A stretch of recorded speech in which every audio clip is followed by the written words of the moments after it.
ख्वाबगर काफिला उठ चला, ख्वाब गठड़ी में बांधे रवाना हुआ, ख्वाब नजरों में ढाले रवाना हुआ। ख्वाब क्या हैं जो बूढ़े के हाथों में पाबंद हैं, ख्वाब क्या हैं जो बच्चे की आंखों में पैवस्त हैं। ख्वाब तजलील व वहशत का नोहा भी हैं, ख्वाब जबरो तसल्लुत का किस्सा भी हैं।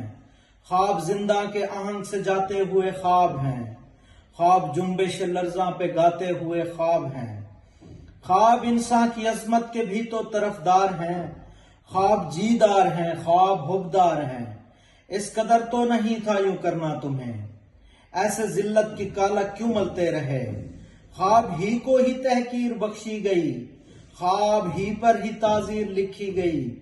सब देश की महरंग नुमा लड़कियां ख्वाब बुन बुन के शालें बनाती रहीं, और हंस हंस के तुमको डराती रहीं।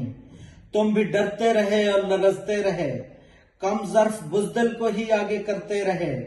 अब संभालो वीराने तुम्हें शौक था, अब संभालो वीराने तुम्हें शौक था। अब लगाओ ये कल्बों की तुम बोलियां, जॉर्ज ऑरवेल के नामों पे नाजा रहे।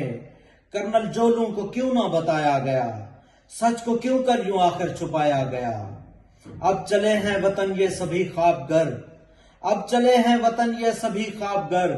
सभी ख्वाबों को गठड़ी में बांधे हुए, अपनी धरती पे खोलेंगे सब ख्वाब ये। और फिर बिखर जाएंगे और सवेर जाएंगे, ख्वाब उठेंगे और फिर निखर जाएंगे। ख्वाब नारों की सूरत में उगते रहें, ख्वाब जिंदा रहें और सुलगते रहें, ख्वाब जिंदा रहें और सुलगते रहें।